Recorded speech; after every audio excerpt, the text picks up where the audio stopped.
You're listening to RTLSA. You are indeed, and it's Throwback Thursday and Arsenal Thursday as well today. We're going to get into it now, and I've got some questions from Cheryl and Lauren, and let me answer them. So Cheryl wants to know, where is the craziest place I have ever danced, and you know, I think pretty much everywhere I've danced is the craziest place, because seeing me on the dance floor is firstly a rare sight. uh, and secondly, it's not a pretty sight. So yeah, any place on the dance floor would be the craziest place I ever danced. But I've had a bit of fun. I've danced on a boat before, and yeah, I don't know, but pretty much bar counters. Yes, I've been on bar counters before, but like I said, not a very pretty sight at all. Cheryl also asked, I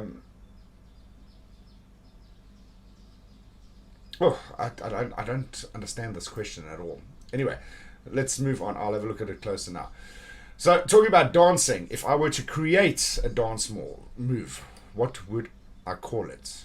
And which song would I choose? Okay, uh, let's call it the NJ Shuffle, and it'll be pretty much any form of movement.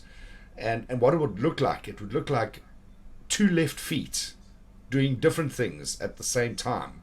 Like I said, dancing is not my thing. It's not pretty. And the song I would choose would be Genesis. I can't dance. Yeah, I don't know. uh,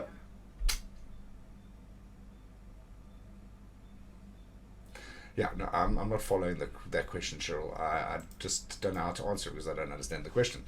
Right, Lauren asks, what are my thoughts on astrology? Does astrological compatibility matter for a successful relationship? Lauren, yeah, here's the thing. It's quite uncanny when you're looking at astrology, and because you will read your own star sign and you would say, oh wow, that's quite accurate. So you would automatically assume that when you are reading somebody else's star sign, that it will also be pretty accurate. And I don't know. For me, the jury's out on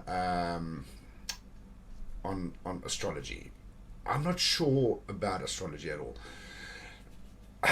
Like I said, it's uncanny. Do I think it should bear any relevance to relationships and things like that?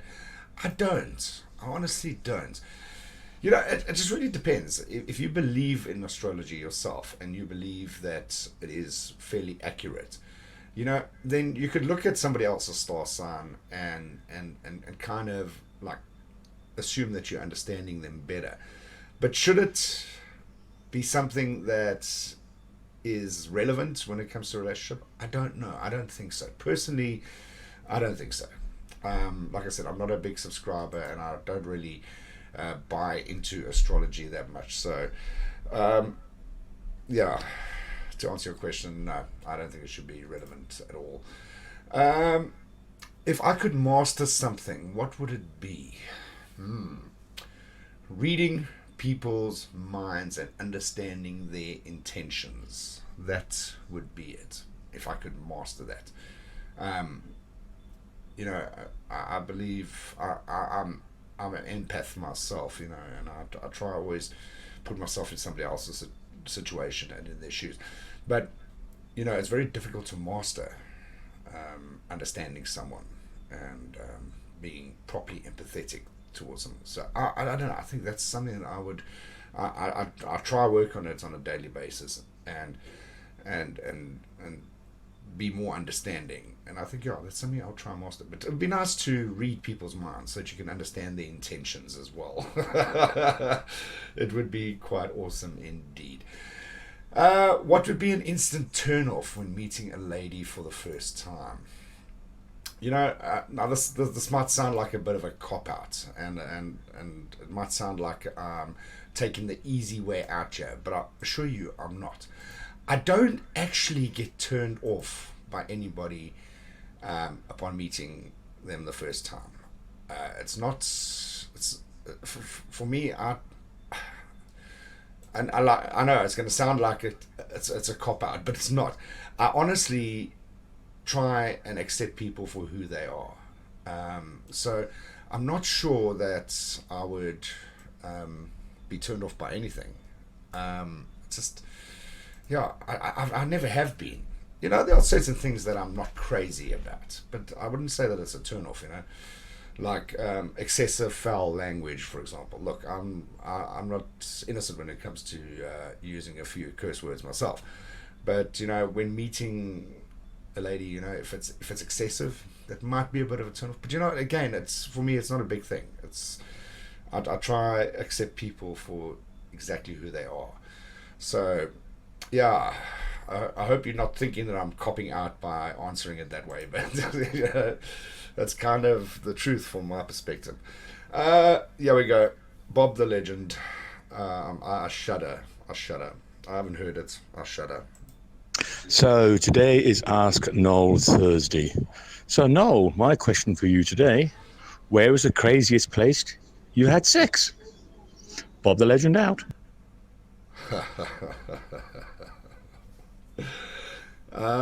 Okay.